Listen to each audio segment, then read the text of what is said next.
Welcome back, everyone.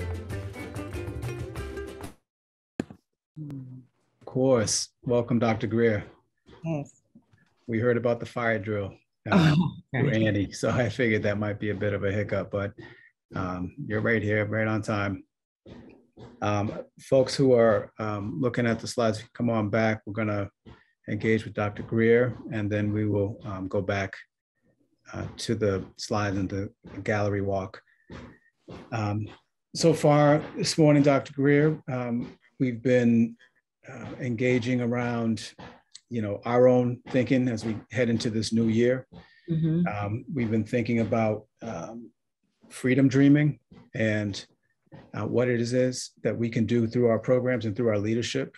Sure. To reimagine what's ahead and to push for positive changes and outcomes for our young people. We've learned about some of the different professional development that we offer, which we've shared in the past, and I can definitely give you more background on, particularly again around supporting leaders, coaching programs, creating spaces where folks can be colleagues and talk about best practice. We also continue to focus on social emotional learning through our work in the out of school time programs, and also through the coalition committing time to coming into spaces where we do positive behavior support workshops. We look at developmental strategies to support social emotional learning.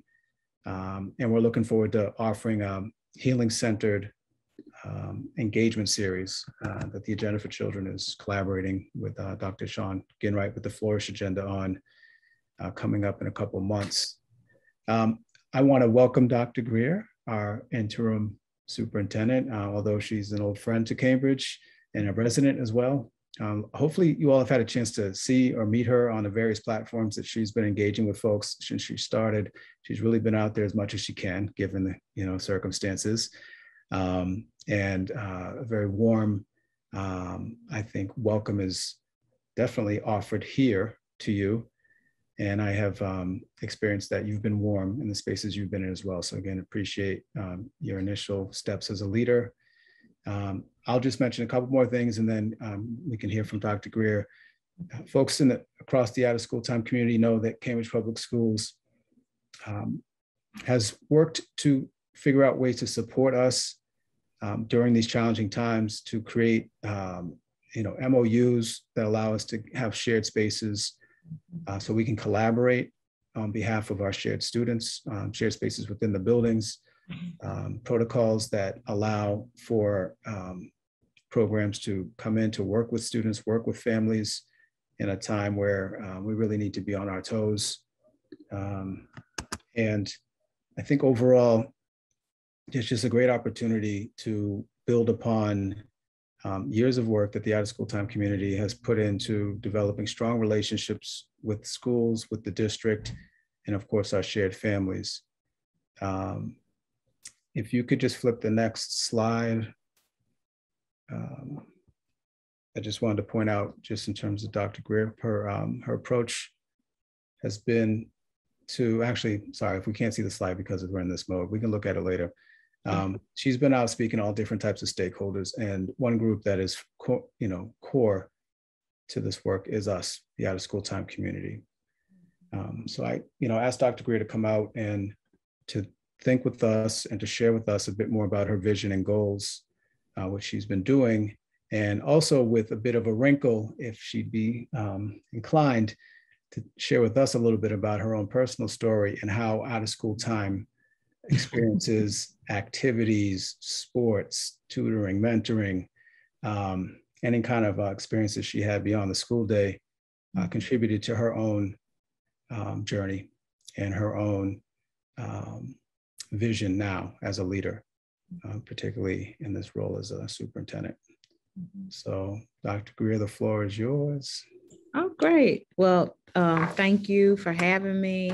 I'm just sorry I can't spend the time that I know you would have wanted me to spend with you today. Later, my schedule has been a bit bananas, but that's okay. This will not be our last time meeting. I will definitely work with Kari to make sure that we have some regular check-ins throughout. I will say, I think the one thing that you should know in regards to my vision and my passion, and I keep saying this, Cambridge Public Schools will be the #1 school district in the nation. We will be that because we have the potential to be that, and we need to be that for our students and for our families. I'm very passionate about this work. I'm for all children, every children, every child, all children, every child. And so I always say every and all, because every means there's this in each child. So each constitutes some individualized needs there as well. So, and that's where I want, and I'm trying to help us refocus as a school district.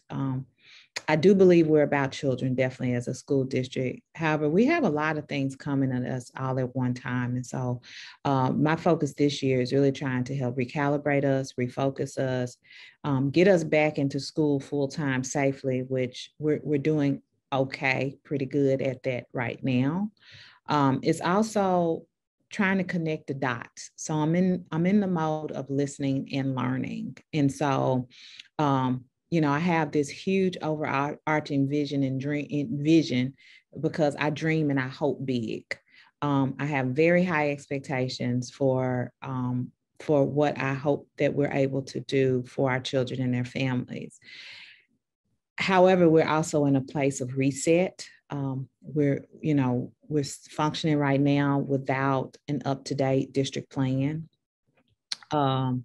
We are still in the middle of the pandemic. However, I am committed to not letting the pandemic drive us. That we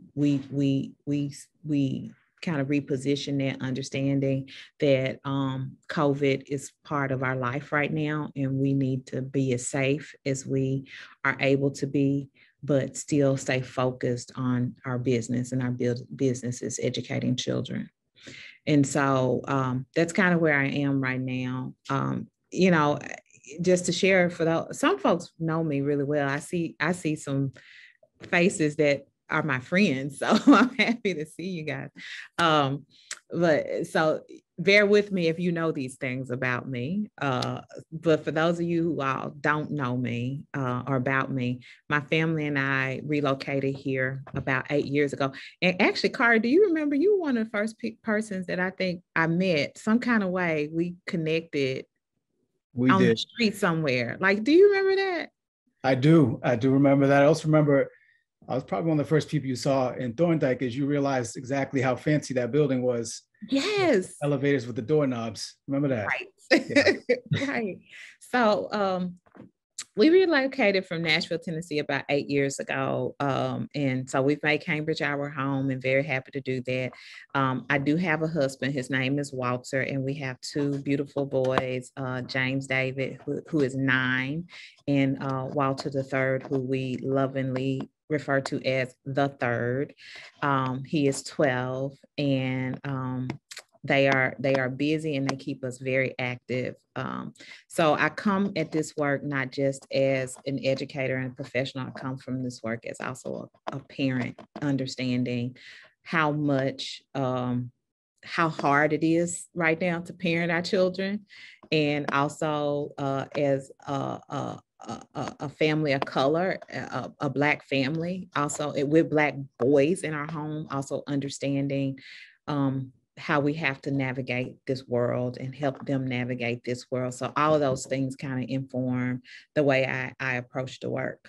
I also want to say that out of school time partnerships are very, very important to me. So please know that just because I don't have the time today to spend significant time with you, that definitely does not equate to how I feel about the work that you do, because the work that you do is just as important as the students sitting in the seats in our buildings in front of teachers every day. And for so many different reasons. So I grew up in the rural South. So out of school time in the rural South looks very different than out of school time in Cambridge, Massachusetts. So my outlets most often were sports. So I started playing, you have sports leagues from the time basically that you're born in the South, and you will play them. Especially in my family, you will play them. So sports was a huge part, and still actually is a huge part of my life. So I started playing t-ball at the age of 3.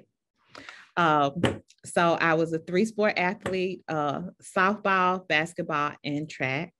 As I said, I started playing t-ball at the age of 3, and I played that all the way through I played softball all the way through high school. And then after high school and going into college, I played on some community teams.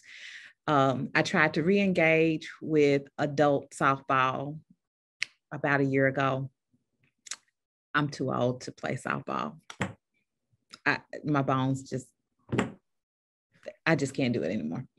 But I still play basketball. I play with my kids. I used to coach basketball as a teacher. And I taught at Elvis Presley's alma mater in Memphis. Mm-hmm. And I coached junior high school boys team, and I did take them to the state the first year. So I'm very proud. I'm very, very, very proud of that. And I intentionally coached boys because my girls would fight all the time. And I was like, I just want to coach basketball. I just do not want to deal with you all and your stuff right now. Because that age group of girls can be a lot, but I love middle school. I love teaching them. I just would not have been a good coach to them. And I knew that. So I coached boys. And so I had a lot of teacher mentors. And so while we did not have formalized like out of school time programs like we have here in Cambridge, which our kids are so fortunate for that, my teachers would stay after school all the time and just do stuff with us. Not all the time academic things. So many of them became my mentors all through high school. And because of that, I began a mentoring program myself. As a teacher, I started a mentoring program. I actually started a mentoring program for young women. It's called Young Women Striving for Excellence, and started that in Nashville. And I did it through some faith-based organizations that supported us, and then brought my kids into those and my students into those. And so I did that for a large time when I was in Nashville as a teacher and just being a resident and living there. So that's just kind of my entry into the life in the world, and also out of school time. When I think about our partnerships, I think that we are on the cusp, and we're at a very great time. There's a lot of opportunity ahead of us. And, I've said this in many different spaces.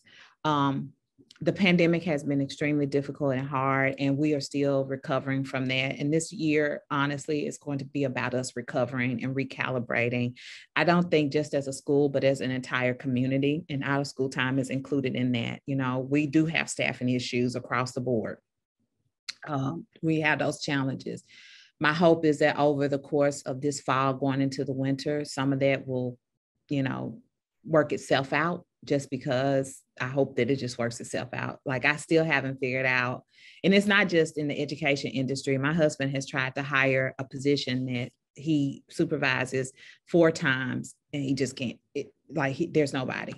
So it's definitely touching all of us, this and having folks in places. So there's definitely something that I think that maybe we probably can help each other out with. I don't know how we can do that. That's a conversation that Kari and I can speak about more as we move forward. But we're on the cusp of an opportunity, I think, to help refocus us, address many of our gaps in the needs around educating children of color and supporting families of children of color. And making sure that our kids leave our high school prepared for college and or career in a way, and just life in general, like they're prepared for life. And so I just think that we're at a space to refocus, recalibrate, and combine and partner our efforts across the city to be able to do that. I don't have all the answers right now. I really don't. And I'm going to have to, and I do believe in having a strong team internally as well as inside the organization as well as outside the school district. And so that's what I'm doing right now. And that's why me engaging in the community and learning and understanding as much as I can about where we are with things, what's working, how can we support the work, not just of what's happening in the classrooms and in our schools, but how can we support the work of what happens after school for children? What does that partnership look like?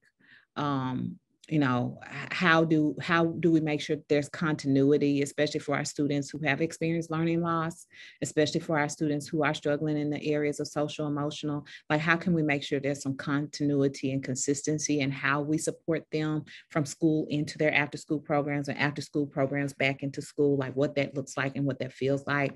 Those are all the things that I still want to better understand, and then think about how we can continue to be on a path of continuous improvement and get better and better at doing that. So I pause right here and turn it back over to you, Kari. Thank you, Dr. Greer. You're welcome. And we're gonna have to see that jump shot at some point up in the War Memorial. It's pretty good. Right. Right.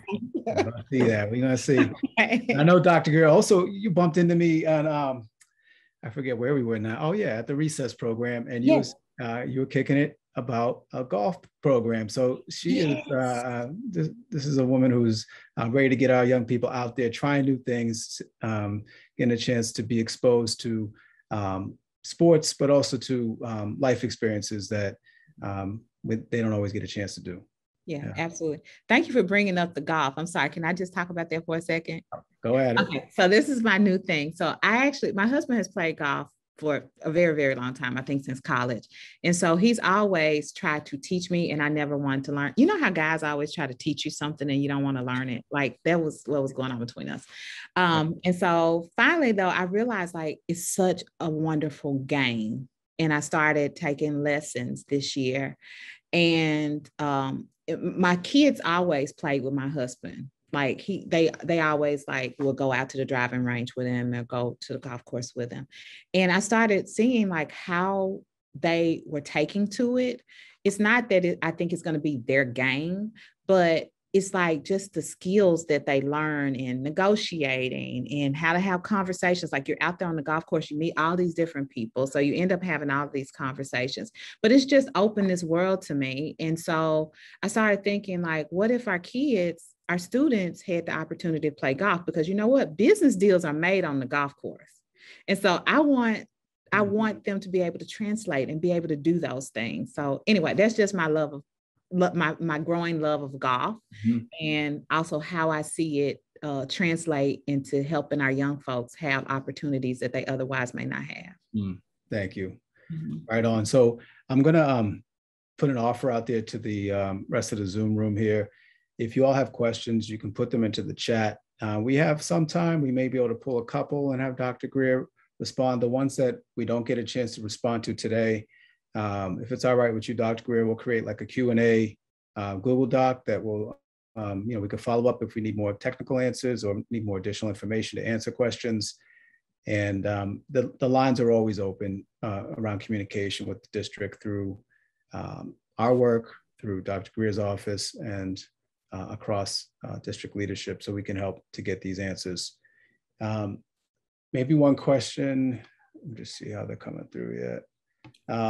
One question I'll follow up on is, I've heard you talk a lot about having high expectations for all students. And that really resonated for me, and also I think in connection to our work in out of school.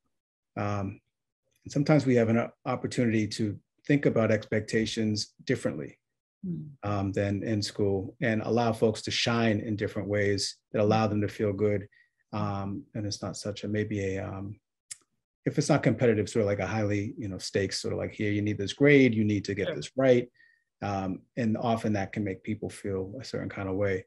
So I guess the question is, within that is, are there ways that you think, out of school time programs could partner with CPS to support the concept of high expectations for all, or by an extension, support some of the highest needs, students and families, so we can support that concept of high expectations? Yeah, absolutely. No, thank you. That's actually a very good question.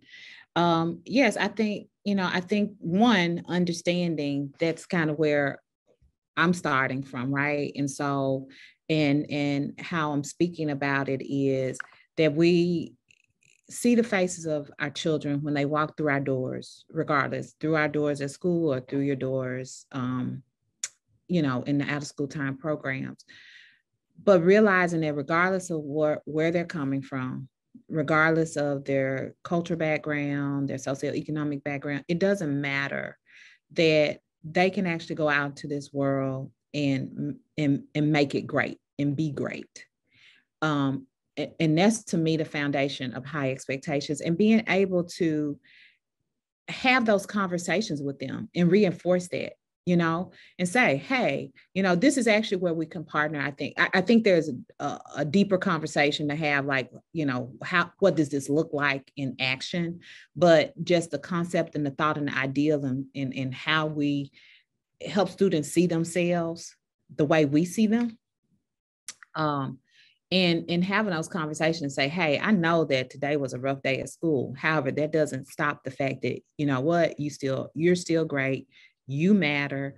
And just because this may not have gone well, then it doesn't mean that all hope is lost. Let's talk about that. Let's figure out how to recalibrate for tomorrow. Let's figure out how, you can meet that expectation. Let's figure, knowing that you can meet the expectation, right? So just because it's a challenge doesn't mean that you won't overcome that challenge. And I think that, when I started thinking about that concept of high expectation, is not letting our students fold. It's around perseverance, really.